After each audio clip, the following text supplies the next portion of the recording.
hey, so like, how did you set up an apartment? How did you find your first English teaching job? How did you transition out of that? Literally nobody here speaks good English. Your Facebook, your Twitter, your Skype, your Instagram, anything Facebook connected, anything backed by Google, that's out the window. Hey guys, how's it going? Nick is here as always, and I have now been in China for 45 days. Let's talk about it.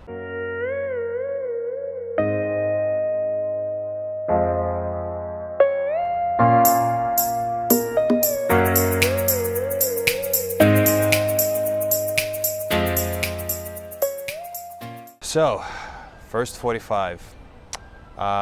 This is going to be more of an informal video. I don't really have much prepared. It's just going to be me talking about my personal experience here in China. I think the best place to start to go over why I came here, if this is the first video that you're watching of me. I came here because I have an Amazon business. I want to be closer to manufacturers. And I also see China as a growing economy, and I wanted to learn Mandarin, learn the Chinese language, Putonghua, as they call it here. It's considered one of the most, if not the most difficult language in the world. I moved to Guangzhou because my friend Rico, he lives here already and he has an established base. He's lived here for 3 years, and that's the reason why I chose this city particularly. The setup made it be a lot easier with a friend here. Let's start at the beginning. So when I first got here, and I think that in the future I'm gonna have an interview with Rico where I basically ask him questions about, hey, so like, how did you set up an apartment? How did you find your first English teaching job? How did you transition out of that? Because I think that he personally is a great wealth of information in terms of China, and he's a very close friend of mine, so I know that what he says, he means it. So I first came to China January 1st, 2018, or I guess that was like the original date when I moved here first. The setup was a lot easier than if you were to come here by yourself. Like I said, I had my friend Rico. He had a 2-bedroom apartment. One of the bedrooms was completely tiny. I'll have video footage of that. And literally the only thing I could fit there is a double bed and a tiny little closet. But I think that in China, it's not really the same getting an apartment as it is anywhere else, really. Like in Thailand, I had a 6-month lease, no problem. In Zagreb, Croatia, in Budapest, negotiating with Airbnb. Here things are done a little bit differently. Here they, as far as I understand, because I haven't gone through the process yet, they ask you to sign a 12-month lease. They have very stringent rules upon that. You have to have like a specific visa for that. So that I don't know much about. One of the big things is that not a lot of landlords will speak English here. This was probably my biggest surprise coming here, is that I was expecting that, Guangzhou is one of the 4 Tier 1 cities in China. There's going to be China emphasizing education so much that I thought, English would be spoken by maybe like 1 out of 3 people, 1 out of 4 people, I don't know.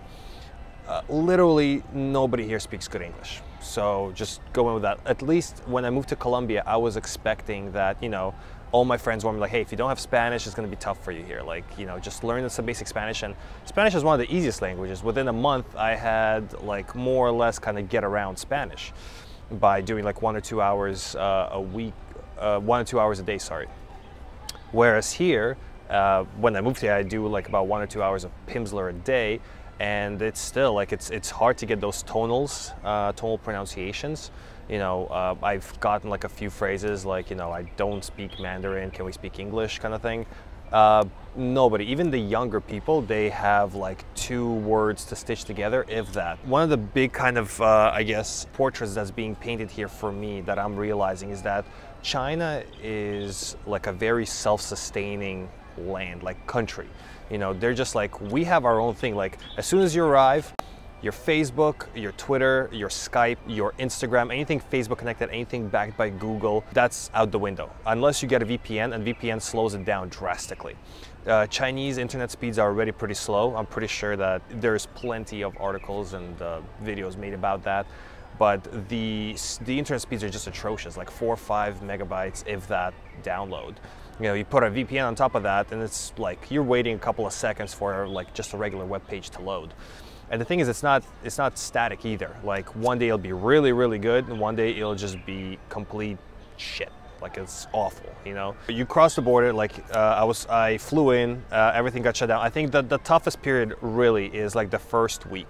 for me at least, because all of that, like, you're completely cut off unless you've downloaded the VPN before, which I didn't, which I recommend you do. That kind of like semi-complete disconnect. So my friend Rico, he's got an apartment here, so he welcomed me in. He knew a couple of spots to show me in terms of food. He had a gym membership, which I piggybacked off him to get a gym membership.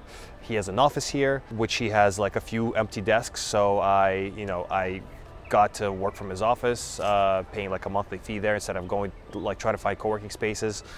And the thing is, like, Guangzhou, China in general, it's like still in its infancy in terms of coming up. A lot of times I get a feeling that people that surround me and just the environment itself, it's like people taken from villages with like very small, narrow mind. And it's not a bad thing necessarily, it's just like very small-minded, I guess, small town folks put in a big city, jumbled up together, and that's kind of like very closed way of thinking, which, like I said, it's not necessarily bad. It's very nationalistic.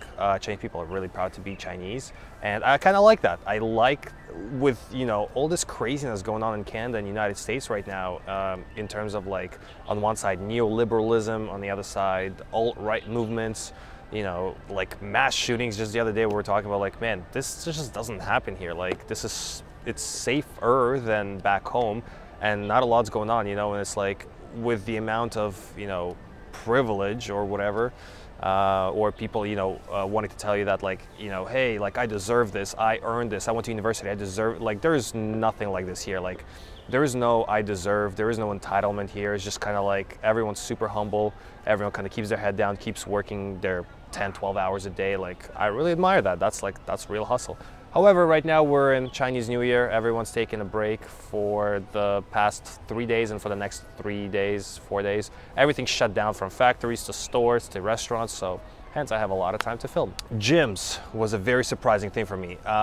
According to Rico, in the last like 3 years is when the gym and, like, not even health industry, I wouldn't even call it that. Like, healthy eating is still not a thing here. But gyms have been slowly coming up where, like, personal fitness, people actually start paying attention to it. Just to give you an example, when I was in, for example, I was in Philippines, I was living in Cebu in December. My friend Kiefer and I, we found a CrossFit gym, and that cost us about, like, full on, like, come in anytime you want, take any class, like, the max package was about $70 to $80 a month. We could have gone lower, which is like 3-4 classes, I think 3 classes, or before noon classes, or like noon to whatever. Like, if we restricted ourselves, it could have been like $40, $50. Here, a regular basic CrossFit membership is about $380 a month. The gym that I went to, that my friend Rico goes to, they charge 5,500 RMB per year. So that's about almost like $1,000 or so, around vicinity of $1,000, let's say, per year. And that's like their VIP package with, like, sauna, yoga classes, whatever.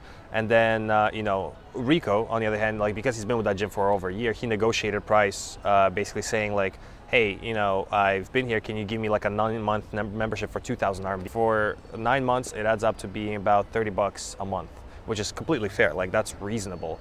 And the thing is, like, here, there's still a lot of bargaining going on. Outside of, like, big shopping centers, just expect to negotiate for everything. And if you don't have Chinese, good luck. Like, if you don't have Mandarin Chinese, like, good luck on it. I went into the gym and I'm basically like, yeah, I want the same thing as he does. Whenever you go to the gym, like, they expect negotiations. Like, I can't do it, give me a better price, and then they'll hit you with a better price, and you'll hit it with another price. And it's just like this whole negotiation barter system that you have to get used to, just get accustomed. Like, prices are not set in stone here, After the first week setup, the rest of the 45 days looks something like this. I wake up, I got the apartment, I go down, I get a Didi. There's no Ubers. Uber came here, pretty much got taken advantage of, which is like a big theme for China, where, like, they lead in new tech innovating companies. They learn from them. The government subsidizes their own version of that, and then they kick them out. And that's what happened with Uber. You can look into that case. It's actually really, really interesting. Uber got off easy by getting a 30% stake in Didi, so, like, good for them. But they lost about $2 billion over the 2-3 years that they operated here. I grab a Didi, cost me about $3, go to the office, which is right across the street from this World Shopping Center, or the Mall of the World, which is this, like, crazy cool underground mall, which I'll have, like, some footage of. I go to the office, I work there for about 3 to 4 hours. I grab another Didi to go to the gym. I work out for about an hour and a half. I like to take my time with the workout. I started, because I lacked routine, I started doing the 5x5 app method, which I've noticed a lot more gains, so to speak. And then I go back to the office. I walk across the street. I grab some food. At this one place, I pretty much eat at this one restaurant where they have like steak. They have healthy meals. The average meal ranges about $6 for like a shrimp and meat salad to about $10 for like a steak and potatoes and veggies, you know. So then I'll go back to the office, I'll work, I'll do some YouTube relevant stuff. I just hired 2 people. In the evening time, I'll go back, I'll eat at this place called Orcs and Green. I'll grab a DD back home, and then I'll usually relax, either meditate, journal, read a book, watch a movie. And that's pretty much the first 45 days for me. So, you know, I think when you're coming in hot, it's like, it's such a culture shock. Even if you've been traveling, like I can't even imagine what it would be like for a person who hasn't really traveled around as much as I have. Like I've spent 2017, you know, all over the world pretty much. So I'm accustomed to like landing in a new place, getting set up as quickly as possible, finding out these key things, you know, like healthy restaurants to eat, apartment, gym, and then building a network. Here, like, I haven't even had time for a network. Like, I haven't even had time to think about it, because the thing is, like, anywhere you go, you can Google something, right? You can Google like Chiang Mai meetups, Chiang Mai, where to go. Like, you can go Facebook. Here, like, forget about it. It's completely opposite side of the world. There is no Google, there's Taobao, I believe it's called. There is no WhatsApp or Facebook chat, or Facebook is WeChat. There is no credit card. Like, I mean, okay, bullshit. Like, yes, you can use credit cards, but it's like WeChat Pay. Everybody uses WeChat Pay, which I got set up with thanks to my friend. And if you guys are curious how I got that done, because you can't actually do it without a Chinese bank account, I can make a video on that, showing you how to quickly and easily set up a WeChat wallet, which when you register for WeChat outside of China, you don't get. How to get that set up if you have a friend. There's no Uber, there is Didi. Like, Google Maps doesn't work here. It's Apple Maps, and it works half the time because there's another mapping app that they have. If you're considering coming to China, doing something similar like Rico or I have, you know, it's gonna be tough. I think internally I've always kind of seeked a challenge of some sort. I don't know why. Maybe I'm just a masochist. Maybe I just like pain inflicted on me. But like, Colombia was level easy. I think if you rank it, like, Philippines and Thailand are like the easiest. That's the complete entry level. Then you have Colombia, Medellin specifically, where you need to learn some Spanish, but Spanish is easy. The culture is very easygoing. There are people that speak English more or less that you can find pretty easily there. That you could still function on all your WhatsApps and Facebooks and Googles, right? Google Drive. You're in the same time zone as America, which I'm assuming a lot of you, that's where you guys have clients, or that's where you're planning to start up your business. I would say like that's middle level, and then China is like boss hard level, where you're cut off from everything. Like, unless you have a VPN and unless you're willing to put up with very slow speeds, you're cut off from all that. You gotta get set up anew. It's like you're a child thrown into, you know, this unknown. Like, start learning Mandarin, which is the hardest, you know, language in the world. Start adopting these other apps. Good luck talking on them, because, you know, you have to, like, if you order food through a food app, which I think is called Way something. It's like a yellow kangaroo type of situation. The guy, like, there is no, you can't even hold down, if you're talking to the delivery person, you can't hold it down to do copy paste and then paste it into Google Translate, whatever. Like, you have to just tell them in Google Translate, you have to say, I do not speak Mandarin, please message me in English. So it's like all these little things that take up your mental power, mental state. Like, just be prepared for that. It's not easy, and at the same time, I love it. I love being here, because this, like, as I was traveling throughout the past year, all over these places, I just kept thinking, like, man, I want to be in China, specifically for the industriousness, specifically for opportunities here. And I'm not talking about like teaching English opportunities. I'm talking about like you meeting Chinese people and then speaking their language and then understanding their culture, and them taking you in and basically using you as the gateway to the world. Because that difficulty bridge is two-way. Just like it's hard for us to understand Chinese people and all their tools that they use, it's probably double the difficulty for them to understand us, vice versa. I think it has to do something with the way that Chinese kids are brought up and they're taught. Big emphasis on memorization, rotary memory, big emphasis on maths, not a lot of room for critical thinking. And so when it comes to, you know, trying to do global business, unless you've gone some sort of, unless you have Chinese people that have studied abroad and they start to understand how the international business works. If it's somebody here, for example, every single factory boss ever, like they're just stuck in China mentality, and you need to come here and you need to understand it. And that's why I'm glad that I'm here. The next couple of years are going to be very difficult. I've kind of signed off on that already, but I think in the next 2 years is going to be the biggest growth in my life that I've ever taken. So, you know, think twice before you want to come here. Coming here for a visit, if I had to give you advice, if you're like coming here, for example, for Canton Fair, if you're coming here to visit a factory that you found in Alibaba, or you want to vet a factory, if you have some money to spend, hire a sourcing agent or a sourcing company.